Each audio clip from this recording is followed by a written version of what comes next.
How do you make almost infinite amounts of money within the 2008 life simulation game, Spore? This is a question that Stinky the elephant would have to find the answer to, as the love of her life, Small Paul, was being put up for sale. Just a few days ago, things had all been so wonderful. She and Paul spent their time frolicking about together in the green pastures of their home. However, that all changed one day when they stumbled upon a group of poachers. Small Paul was captured and taken away, but Stinky did not give up. Throughout her journey to free him, she had many adventures, befriending a giant yeti as well as a herd of mountain goats. But despite her new comrade's help, the road had been dangerous, and by the time she and Paul were face to face once more, it was too late. A boisterous crowd of chanting spectators surrounded Paul on all sides. Twisted men from far and wide had come to this coliseum carrying great riches. The auctioneer took his position. Paul was going to be sold. And, just like that, the bidding war began.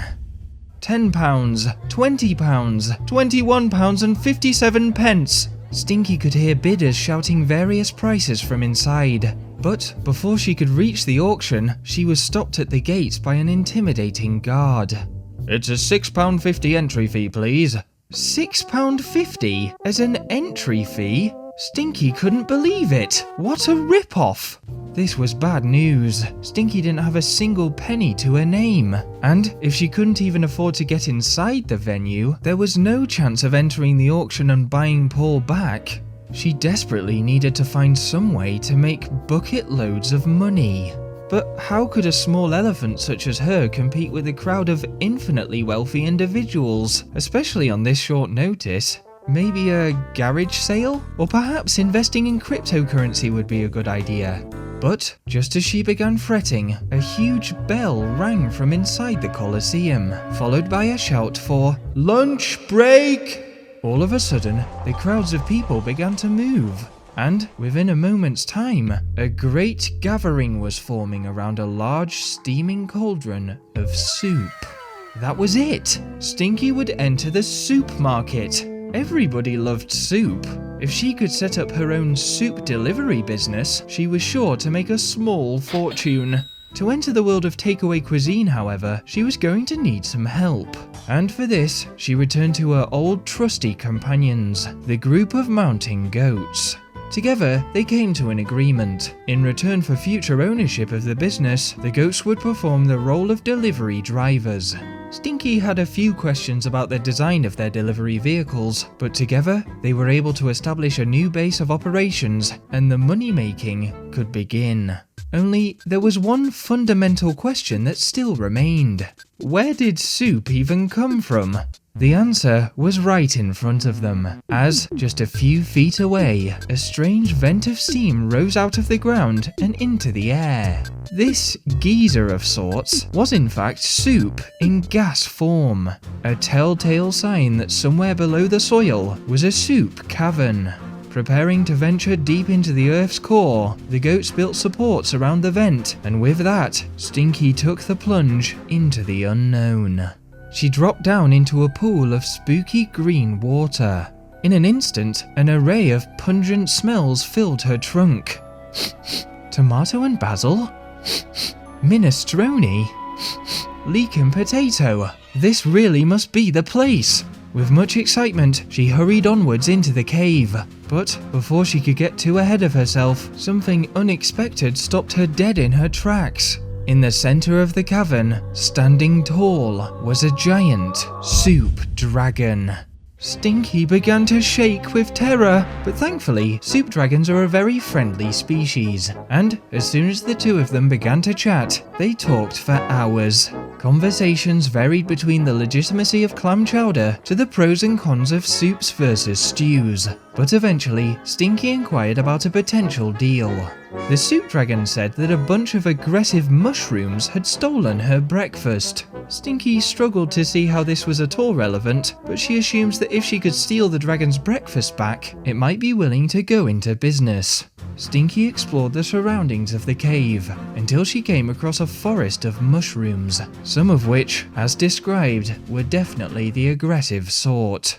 In amongst them, Stinky spotted some sort of dish. But before she could reach it, the angry mushrooms descended on her and a fight broke out. After running around in a state of hysterics, somewhere amongst the fray, Stinky was able to grab the wooden bowl.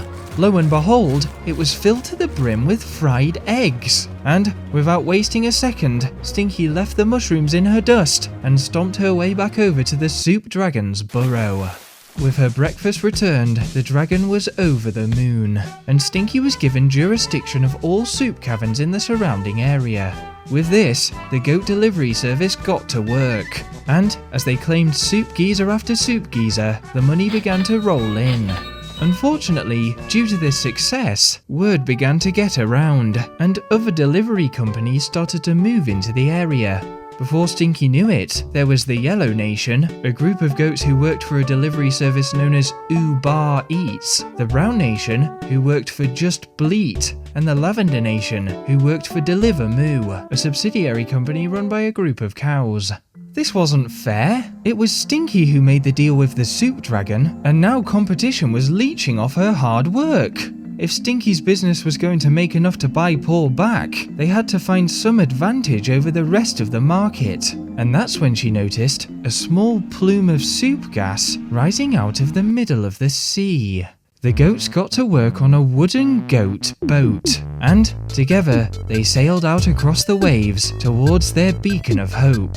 Upon reaching the site though, they were shocked to discover an underwater cave, which, upon venturing into it, was icy and cold. This was home to yet another soup dragon, but it was just as friendly as the previous. Only, instead of breakfast this time, this soup dragon was searching for something a bit more valuable. You see, the blue soup dragon had been planning on marrying the green soup dragon, only she couldn't find anything to use as a wedding ring. So, Stinky once again set out to explore the deepest corners of the cavern. And, after a good route around, she spotted something twinkling off in the distance. It was a huge pile of gemstones, almost too dazzling for her beady little eyes. One of these would do just perfect, and, as simple as that, a deal was struck with the blue soup dragon for distribution of soup across all of the 7 seas. Now, Stinky's soup empire was really beginning to grow. But to be number 1, Stinky would have to ensure that people came to her company for soup over anyone else's. How does one seize a monopoly on soup as a product? Well, the plan was simple. Instead of competing with all of the different companies around her, Stinky would just buy them all out and make them work for her.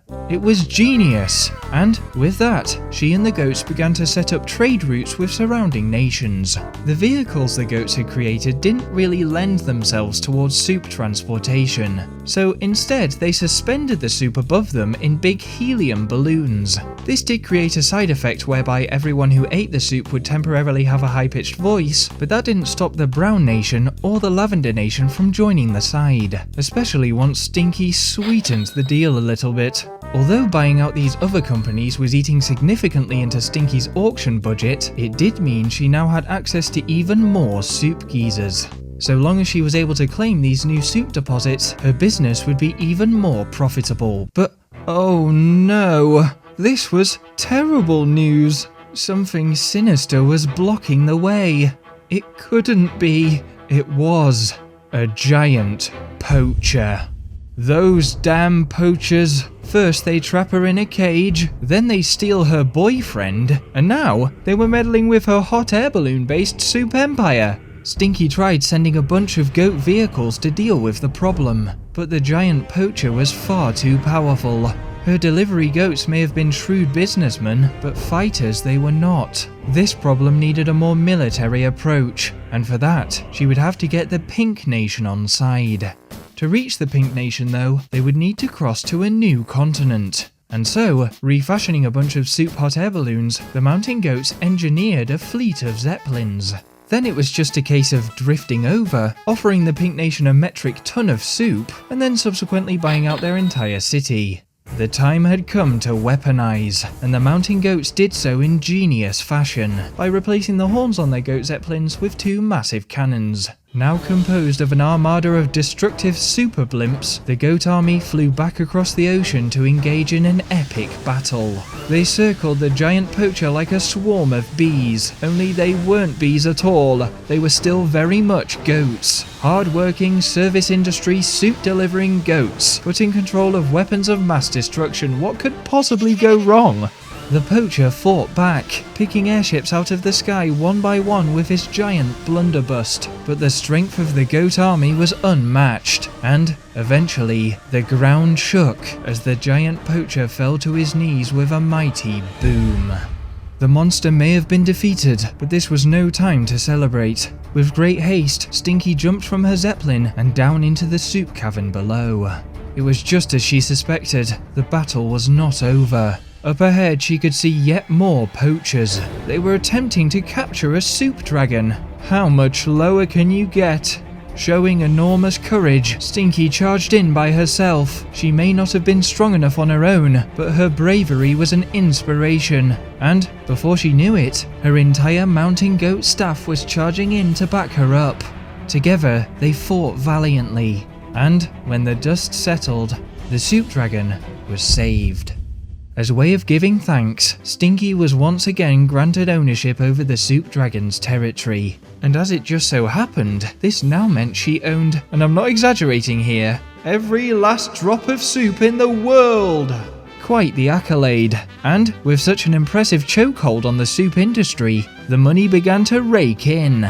£50,000, then £60,000, then the funny number, and with a monumental 100,000 Spore bucks in the bank, Stinky knew it was over.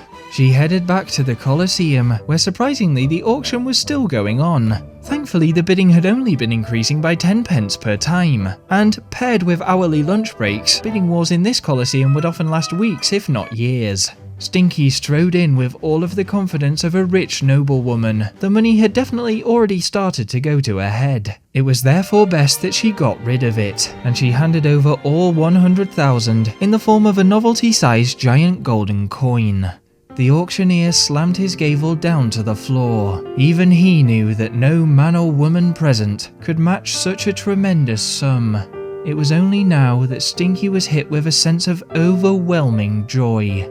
She and Paul set eyes upon each other as free elephants for the first time in what felt like forever, and she was reminded just why she fell for those dreamy, cold, black, emotionless eyes. Their journey had not been easy, but now they stood at one another's side. None of that seemed to matter. The most important thing was that they were trotting out of here with the person they loved most in the whole entire world. For Stinky and Small Paul, this was the start of a lifetime together. One they were sure would be happy. Or it would have been, but for one thing. In her haste to win Small Paul's auction, Stinky had forgotten to pay the £6.50 entry fee, a crime punishable among mountain bandits by death, or much worse. If only she and Paul hadn't been so smitten by each other, they may have overheard the guard on the way out, making a mysterious phone call and muttering, "Bring me the most dangerous bounty hunter in the world. This is a job for Dimitri the Duck."